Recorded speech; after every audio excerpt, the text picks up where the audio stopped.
بسم اللہ الرحمن الرحیم۔ آج ایک اہم بات بیان کرنی ہے۔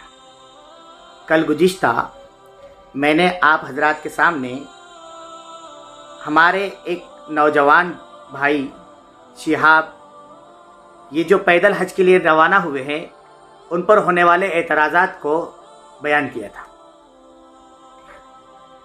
اس سلسلے میں ایک اہم بات رہ گئی، وہ آج آپ اس کو اچھی طریقے سے سن لیجیے۔ کیا بات ہے؟ بات یہ ہے کہ لوگ یہ کہہ رہے ہیں کہ اس نوجوان نے، ہمارے اس پیارے بھائی نے حدیث کی مخالفت کی ہے۔ کیا کی ہے؟ حدیث کی مخالفت کی ہے، اور حدیث میں منع کیا گیا ہے پھر بھی اس نے وہ عمل کیا۔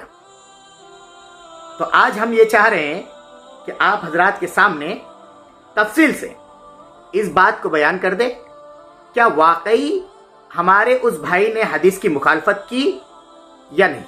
یہ بالکل صاف طور پہ آ جانا چاہیے۔ یہ کیوں؟ اب ہم اس میں غور کریں گے اور اس کا تجزیہ کریں گے بالکل صاف صاف۔ کیسے؟ اب ہم دیکھتے ہیں کہ ہمارے اس بھائی نے جو پیدل حج شروع کیا ہے اور وہ سفر پر روانہ ہو گیا ہے، اب اس نوجوان کو اس طریقے سے ٹارگٹ کیا جا رہا کہ اس نے حدیث کی مخالفت کی ہے، حدیث کی خلاف ورزی کی ہے۔ میرے بھائیوں، ہم حدیثوں کو پہلے دیکھ لیتے ہیں، حدیث کون سی ہے، بہت اس کے ساتھ یاد رکھیے۔ حدیثیں تین ہیں، ایک حضرت انس بن مالک کی ہے، ایک حضرت عبداللہ ابن عباس کی ہے، اور ایک حدیث عقبہ ابن عامر رضی اللہ عنہ کی ہے۔ ان روایتوں کو امام بخاری رحمۃ اللہ علیہ نے بیان کیا، امام ترمذی رحمۃ اللہ علیہ نے بیان کیا، اسی طریقے سے امام نسائی رحمۃ اللہ علیہ نے بیان کیا۔ میں نے ان تینوں کا نام اس لیے لیا، ان کے علاوہ لوگوں نے بھی بیان کیا ہے، لیکن ان تینوں کا نام اس بنیاد پہ لیا کہ ان تینوں نے جو عنوان قائم کیا، جو ٹائٹل قائم کیا، اور جو ہیڈ لائن لگائی ہے جس کے تحت ان حدیثوں کو بیان کیا ہے، اس کو بھی سمجھانا ہے تاکہ ہماری بات صاف طور پہ سمجھ میں آئے۔ ہم وہ تینوں حدیثوں کو پہلے سمجھ لیتے ہیں۔ سب سے پہلے امام بخاری رحمۃ اللہ علیہ نے جو حدیث بیان کی ہے، امام بخاری رحمۃ اللہ علیہ نے جو حدیث بیان کی، وہ حدیث کیا ہے؟ ایک واقعہ ہے۔ ایک مرتبہ رسول اللہ صلی اللہ علیہ وسلم نے ایک صاحب کو دیکھا، بوڑھے میاں کو، عمر رسیدہ تھے، عمر دراز تھے، چل نہیں سکتے تھے، چلنے پر قادر نہیں۔ انہوں نے ان کے دو بیٹے دونوں طرف سے پکڑے ہوئے، اور بوڑھے میاں گھسیٹتے ہوئے جا رہے ہیں۔ آپ صلی اللہ علیہ وسلم فرمایا، بھئی کیا ہو گیا ان کو، ایسے کیوں لے جا رہے ہیں؟ تو انہوں نے بتایا، یا رسول اللہ، انہوں نے منت مانی تھی، انہوں نے نظر مانی تھی کہ میں پیدل حج کروں گا۔ اب یہ بوڑھے ہو گئے، خود چل نہیں سکتے، اس لیے ہم دونوں صاحبزادے ان کو لے کر چل رہے ہیں۔ آپ صلی اللہ علیہ وسلم نے فرمایا، ان کو سواری پر سوار کرو، ان کو سواری پر سوار کرو۔ اللہ تعالیٰ ایسی سزا، اپنے آپ کو سزا دینے کو اللہ پسند نہیں کرتا، اللہ اس سے بے نیاز ہے۔ یہ بالکل پکی روایت۔ ایک یہ واقعہ۔ دوسرا واقعہ جس کو لے کر لوگوں نے بہت ہنگامہ کیا، ایک حدیث ترمذی شریف کی، حضرت انس بن مالک کی۔ ایک عورت ہے، وہ حج کے لیے روانہ ہوئی، پیدل روانہ ہوئی۔ رسول اللہ صلی اللہ علیہ وسلم کو معلوم ہوا تو آپ نے کہا کہ اس عورت سے کہیے کہ وہ سواری پر سوار ہو جائے۔ اس حدیث کو بیان کیا، اور یہ ایک حدیث امام ترمذی بیان کی۔ تیسرا واقعہ عقبہ ابن عامر کی بہن کا ہے۔ عقبہ ابن عامر کی بہن کا واقعہ یہ ہے کہ انہوں نے منت مانی تھی، نظر مانی تھی کہ میں ننگے پیر حج کروں گی، اور بغیر اوڑھنی کے، بغیر سر کے دوپٹے کے حج کروں گی، یہ منت مانی۔ لیکن انہوں نے ایک عورت سے کہا کہ رسول اللہ صلی اللہ علیہ وسلم سے مسئلہ معلوم کر لو، رسول اللہ صلی اللہ علیہ وسلم سے پوچھ لو، آپ صلی اللہ علیہ وسلم کیا مسئلہ بتاتے ہیں یہ معلوم کر لو۔